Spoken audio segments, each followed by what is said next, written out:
Bienvenue sur Africa 24 dans cette nouvelle édition du Non-Stop Info. Voici les titres de l'actualité. Les électeurs togolais étaient appelés aux urnes ce dimanche 30 juin pour élire leurs conseillers municipaux.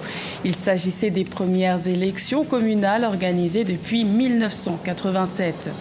J-6 avant le lancement officiel de la zone de libre-échange continentale, la suppression des droits de douane pourrait faire progresser le PIB des 22 pays membres de 1 à 3%. Et la Banque des États d'Afrique centrale prend des mesures face à la fuite des devises en zone CEMAC. L'utilisation des cartes bancaires en dehors de l'Afrique centrale sera plafonnée pour lutter contre les flux financiers illicites. Les quelques 3,4 millions d'électeurs togolais étaient appelés aux urnes ce dimanche 30 juin pour élire plus de 1500 conseillers municipaux. La dernière fois que ces scrutins avaient été organisés, c'était en 1987, soit il y a 32 ans. Ces scrutins ont pourtant connu un faible taux de participation dans ce pays qui compte 117 communes. Je vous propose d'écouter la réaction de quelques électeurs qui se sont déplacés pour aller voter. Tout s'est bien passé, tout est facile, contrairement aux autres scrutins. Cette fois, je pense que nous n'allons plus voter et après crier à la fraude. Je pense que ce scrutin sera transparent. J'attends de cette personne pour qu'il nous aide dans la commune de Ségbe pour nous faire plein de choses, quoi. Oui, il y a des écoles à faire, des hôpitaux, des pharmacies. Le mandat de la MINUSMA, la mission de maintien de la paix des Nations Unies au Mali, était censé expirer ce dimanche 30 juin, mais il a été renouvelé le 28 juin par le Conseil de sécurité de l'ONU. Cette prolongation de mandat s'explique par la situation sécuritaire préoccupante qui prévaut dans le centre du pays. Reportage de notre correspondant Mokhtar Bari. Le mandat de la MINUSMA, la mission des Nations Unies au Mali, qui est arrivé à terme ce dimanche 30 juin 2019, a été renouvelé par le Conseil de sécurité. C'est à l'unanimité que les 15 membres du Conseil ont donné un bail de 1 an à la MINUSMA, avec pour objectif accélérer l'application des accords de paix d'Alger qui peinent à atteindre les résultats attendus. On se rend compte que la stabilisation du Mali, pour laquelle la MINUSMA a été envoyée, est loin d'être un acquis. Sur l'ensemble des questions, le défi reste encore majeur. Ceci dit, on ne peut pas non plus attribuer ce bilan à la MINUSMA seule, parce qu'elle n'est pas seule sur le terrain. Et la sécurité des Maliens relève d'abord de la responsabilité de l'armée malienne. Depuis janvier 2019, le centre du Mali est en proie à des violences intercommunautaires ayant fait plus de 200 morts. Cette situation qui a attiré l'attention du Conseil de sécurité est désormais la seconde priorité de la MINUSMA. La MINUSMA doit apporter un concours à l'État malien. À ce titre, il faudrait que la position de la MINUSMA soit une position d'accompagnateur de l'État, de la société civile, pour qu'on puisse arriver à une solution meilleure. Présente au Mali depuis le 1er juillet 2013, la MINUSMA compte aujourd'hui plus de 13 000 militaires, déployés principalement au nord du Mali. Rappelons que la MINUSMA est la plus meurtrière des missions onusiennes, avec 123 morts au 1er juin 2019. La zone de libre-échange continentale entrera en vigueur le 7 juillet 2019, soit dans 6 jours. Cette nouvelle mesure devrait faire progresser le commerce intra-africain de 33% grâce à la suppression des droits de douane, selon la Conférence des Nations Unies sur le commerce et le développement. Les explications de Michael Dangossoa.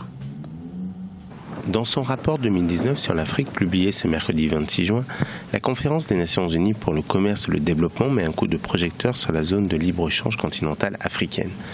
Une fois en place, la ZLECAf pourra faire progresser le PIB des pays membres de 1 à 3%, une fois tous les droits de douane supprimés. À cela s'ajoute la progression du commerce intra-africain qui devrait atteindre 33%. C'est qu'entre-temps, ce qu'il faudrait faire, c'est développer l'industrialisation de l'Afrique. Parce que les échanges ne peuvent augmenter qu'à travers les produits industriels, puisque chacun produit pour soi les produits alimentaires. L'Afrique est en effet très en retard en matière d'échanges intercontinentaux. Le commerce intra-africain ne représente que 15% du total des échanges sur le continent contre 67% pour les flux commerciaux intra-européens. Grâce à la zone de libre-échange continentale, l'essor du commerce intracontinental aura un double avantage. Attirer les investisseurs étrangers et créer des débouchés qui favorisent l'industrialisation de l'Afrique par l'accroissement des chaînes de valeur régionales. Les investisseurs étrangers vont venir, puisque le marché sera beaucoup plus grand. Et ce sera beaucoup plus que les 33%. Parce que quand il y a l'industrialisation qui s'en mêle, on va monter à entre 40 et 50% avant 2050. Pour rappel, la zone de libre-échange continentale est officiellement entrée en vigueur le 30 mai.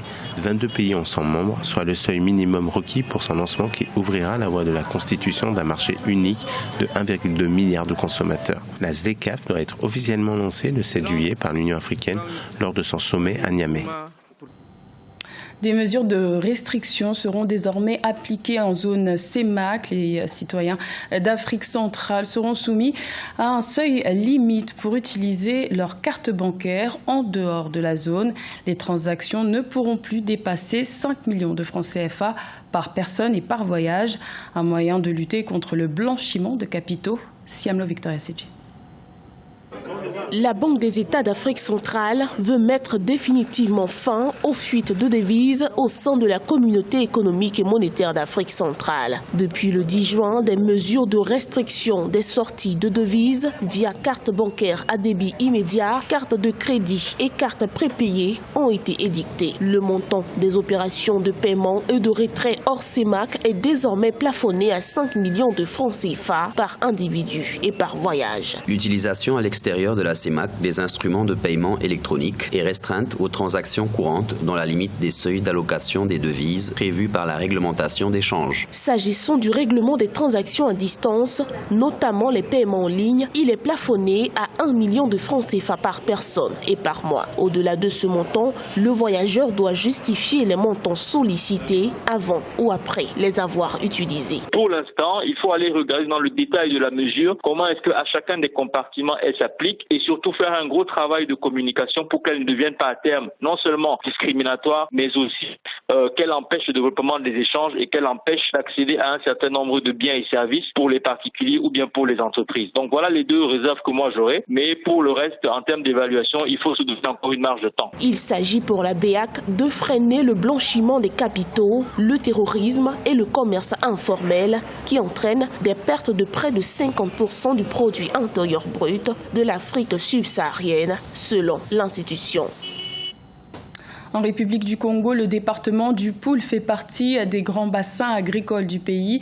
Et c'est à Kinkala, préfecture du département, que les autorités ont décidé de lancer le 29 juin le programme d'appui à la relance de la productivité agricole, aussi appelé PARPA. Plus de détails dans ce reportage de notre correspondant Deva Panzou. 5000 personnes vont bénéficier, et ce pendant une année dans le département du Poul, du programme d'appui à la relance de la productivité agricole lancé ce samedi 29 juin 2019 à Kinkala. Durant cette période, des petits agriculteurs aux moyens limités pourront bénéficier de la préparation des terres par ces tracteurs mis à leur disposition. C'est environ 1000 hectares de terres qui seront emblavés à cet effet. Une initiative salvatrice selon les bénéficiaires. Par rapport à la façon que nous travaillons, on travaillait manuellement. Maintenant, là, on se retrouve à une robotisation, donc la production sera vite élevée avec ces machines. Ces dons-là, ça va, parce que je peux porter les légumes pour aller au marché, mettre les légumes ici, là, je m'en vais vendre ça au marché. Comme j'ai eu le machette, là-haut, donc vraiment, je suis très heureux. Ce dispositif d'accompagnement mis en place dans une première phase dans le département du Poul vise à améliorer la productivité des acteurs agropastoraux et au développement des unités de production en mettant à leur disposition, outre les tracteurs, des semences améliorées. Ils seront également formés aux nouvelles pratiques agricoles. On a un quota de 1000 hectares qu'on doit faire à la population, aux personnes vulnérables, très précaires, pour leur permettre de relancer leur productivité. À noter que le programme d'appui à la relance de la productivité agricole qui vient d'être lancé est un programme permanent financé par des entreprises partenaires de la Fondation Perspective d'Avenir. C'était le journal de la rédaction. Merci de l'avoir suivi. L'information continue sur Africa 24.